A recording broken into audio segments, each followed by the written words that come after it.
welcome back to Serving Up Plumbing with me, David Butler. Today we're going to talk about something that we get a lot of calls on in the wintertime, and that's your fireplaces. Fireplaces sit all summer long and they don't get used. And then we kick them on for maybe 3 months in the wintertime, and when we get ready to use them in October or November, turn them on, they don't work, and then you have to call a plumber. Before we get into this, make sure and hit that like button and subscribe if you haven't already. Well, there's lots of kinds of fireplaces, but we're going to talk about the main 4 groups today. You have wood-burning fireplaces that are brick and brick chimneys and everything. You have wood-burning fireplaces that are what we call insert fireplaces, which were kind of prefabricated. They have a concrete liner inside, but they're made at a factory somewhere, and then they come set them in your house. And they usually have a metal chimney. Then you have gas log sets that can go in either one of these fireplaces that are wood-burning. And finally, we have fireplaces that have a glass front on them. And these are actually not even considered fireplaces. They're classified as heaters. Today, we're going to be talking about primarily those fireplaces that have glass fronts on them and the gas log sets that go into them. Some of these fireplaces have light switches on them, some of them have remote controls, and some of them are just simple that you just turn a switch on and off. That's what we're going to be talking about today. So let's head over to the fireplace. Welcome to my fireplace. This happens to be the type of fireplace we were calling a heater. This would normally have a glass front on it. We've got it off so we can use it as a demonstration. But the glass front doesn't always have to be removed to work on one. In fact, I wouldn't start by removing it. I would test many other things before I would go there. But I've already got it off on here. The one thing you do have to be careful, if you do take the glass off, of course be careful not to break it. It's tempered glass.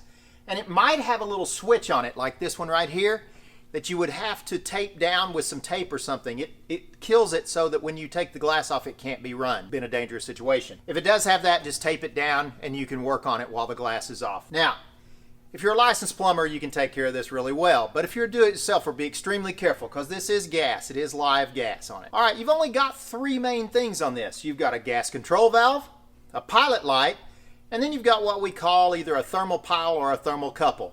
Those 3 things are what make your gas system operate. Now, there may be some accessories, as we spoke of before, like a remote control or even a light switch that's on the wall. And this would normally be up on the wall somewhere up beside it here. So the first thing we want to know is, will it even light, and do we have any gas, right? Because nothing's going to light if it doesn't have gas. So make sure that you've got gas. Make sure that everything else in the house is working. You don't want to have something accidentally happen that the gas company shut off the gas, or maybe you have a gas situation.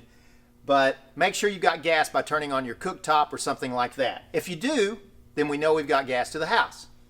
Next, we want to light the pilot light. Now understand, not all gas log sets have pilot lights, but in general, anything that's got a closed glass front will have a pilot light on it.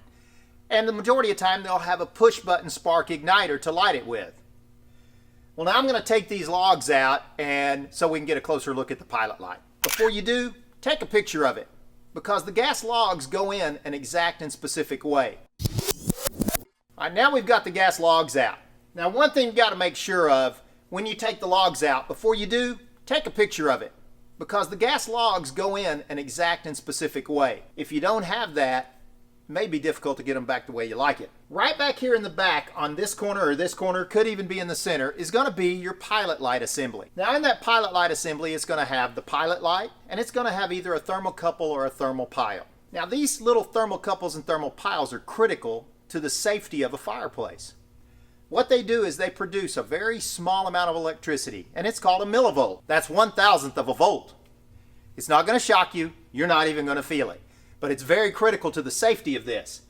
This unit has to know that there are millivolts flowing, or it will not stay on. And that's what keeps the pilot lit. So, first thing we want to do is light the pilot. Now, down here on your gas control valve, there is a setting. One says on, off, and pilot. So you need to turn it to pilot. Once we get it to pilot, you can push the button in and depress it. That manually bypasses the gas control valve and allows gas to come through the pilot light. Now, one thing about it, you notice this valve's not on. Well, I can try all day to light this and it's not going to light because I don't have all the gas on. So we need to turn this valve on to make sure we have gas in it. Not all of them have valves down here.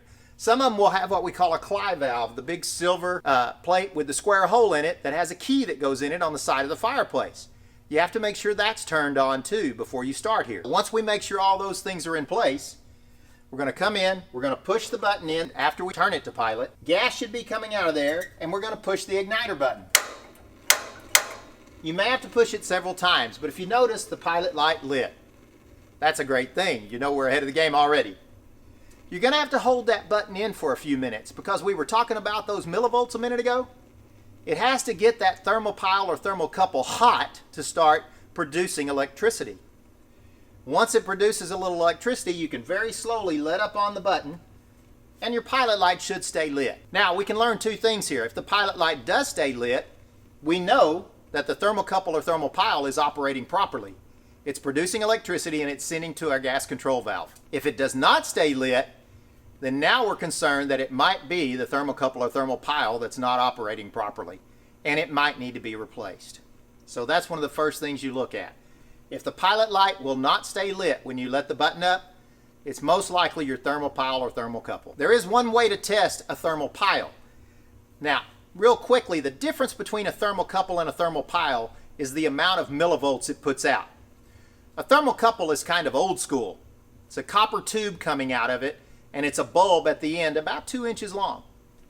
It produces somewhere between 15 and 30 millivolts. That's 15 to 30 thousandths of a volt. The thermopile is kind of like a big group of thermocouples, and it'll produce anywhere from 250 to 700 millivolts. Now, the difference you can tell in them is the thermopile will always have wires coming out of it, whereas the thermocouple will always be just a small copper tube. And that distinguishes between a thermocouple and a thermopile. We really can't test a thermocouple as well, or at least I'm not going to go into that. It's a little more detailed. But we can test a thermopile if you have the proper meter. This UEI meter right here is a great meter for it. It also works great for all plumbing needs, as far as electric water heaters and gas water heaters. We can use this meter to test the actual millivolts on this unit. We're going to turn the meter on. We're going to make sure it is set to millivolts, which we select it right here. And then we're going to take our probes, and where the wires come down from the thermocouple and thermopile, in this way, it would be the thermopile that has wires, right? So we're going to put the probes on the wires at the gas control valve where the thermopile hooks up. All right, now we're touching the red and the white wire down under here coming from the thermopile. And if you'll notice, it's reading about 261, moving just a little bit, 261 to 260 something millivolts. Well, that's excellent. We know that we said we needed somewhere around 250 and above. We've got a good thermopile here. And of course we already knew that because our pilot light's still burning.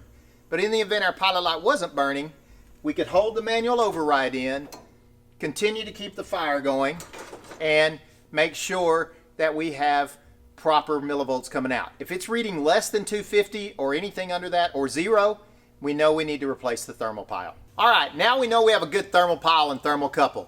What do we need to check next? Well, of course, now we're thinking, is the gas control valve okay? Or is the switch okay if it has a switch on the wall? Could be either one of those things. First things first, we don't want to be testing things if we don't have them all in the right setting. Now that we have this in pilot position, we need to turn it to the on position. So make sure, you may have to get down a little bit closer just depending on how the orientation of the gas control valve is to see the on-off pilot switch or the area that it's supposed to be turned to. Make sure it's turned to on now. If we have a light switch on one, now we want to test the light switch. If we turn it on and everything works great, we've got flame, everything's great, it's working fine. But if we turn this switch on and nothing happens and our pilot light's still burning, we don't know if it's the gas control valve or if it's the light switch. Now, understand, these wires here are nothing but millivolts. They're not going to shock you, they're not going to electrocute you. You do have to make sure not to touch them to any metal. It could happen to ground it out and it'll make your pilot light go out, but it won't hurt anything. You can just relight it. You'll notice I have some tape on some of these just to prevent it. Now, normally this switch is not under your fireplace. I just have it here for demonstration. This switch is normally up on the wall here somewhere. Could be anywhere, but it's going to be close to the fireplace. It's not high voltage. It's not 120 volt in the majority of the time. If you've just got two small wires going to it, it's not high voltage. Now, it's always a good idea, though, if you're not an electrician or you're not a plumber, to have a tester. Make sure and put a tester up against it of some sort to make sure it's not 120 volts. Usually if it's 120 volts, it'll have a black and a white wire going to it, a larger wire, and also a ground wire. If that's the case, then you're on the wrong light switch, most likely. So we've got 2 small wires going to this. They're millivolts only. Use a meter on it to make sure you're not messing with the wrong switch, and turn it on and off. Now, if it won't come on, the first thing we need to do is check this switch. Now, you can take these wires loose. You can open up the switch on the wall, take this wire loose, and just touch them together. Those 2 wires being touched together will actually make it work. How do we test the switch? Just a little jumper wire like this is the easiest way. You can use any kind of wire. Just make sure the copper's bare on each end. And we want to take it and touch it to each one of these screws right here. And look at there. It kicks it on. What we're in fact doing is bypassing the switch. What this does tell us is that the switch is the problem. If I bypass this switch and it works, and when I turn the switch on and off it doesn't work, then we know the switch is bad. Very simple repair. And it happens quite often.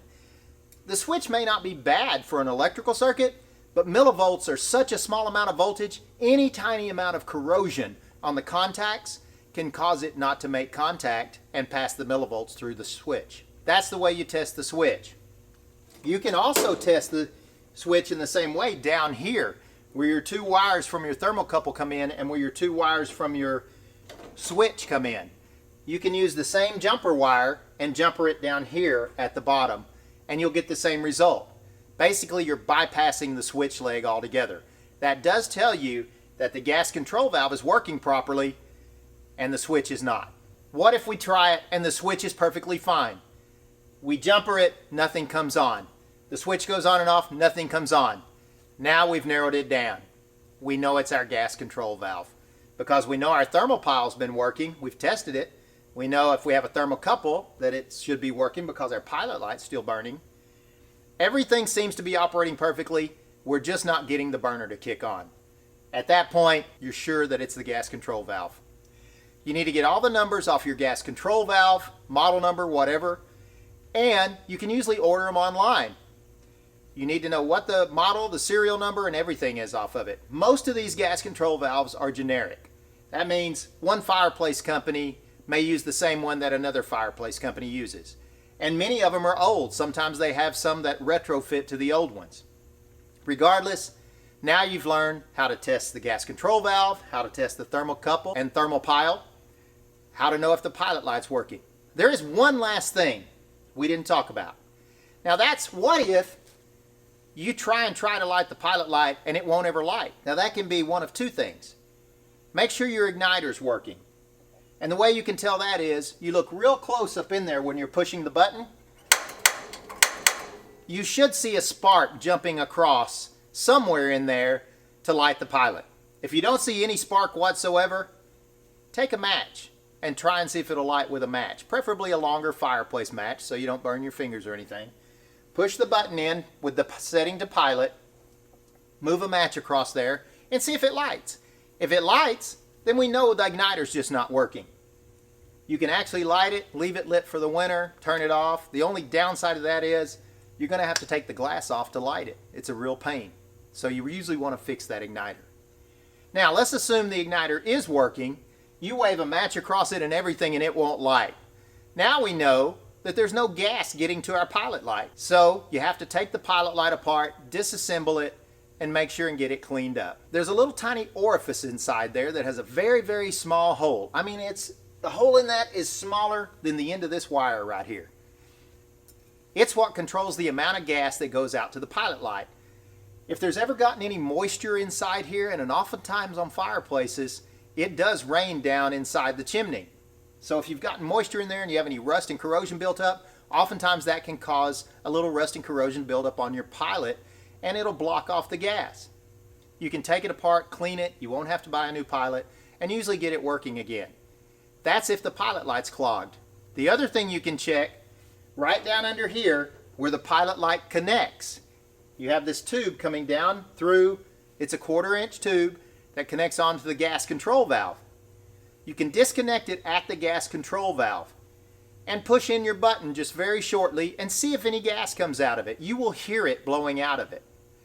If you don't hear anything coming out of it, no matter what, and you've got your settings right on your gas control valve, then again, you have a bad gas control valve that's not allowing any gas to your pilot light. And that's everything you need to know about repairing a heater type gas fireplace. Hope you learned something about fireplaces today, and I hope you get to sit by that warm fireplace now for the winter. Remember to leave a comment, and if there's something you'd like to see, maybe we can put it on in the future. I'll see you next time on Serving Up Plumbing with me, David Butler.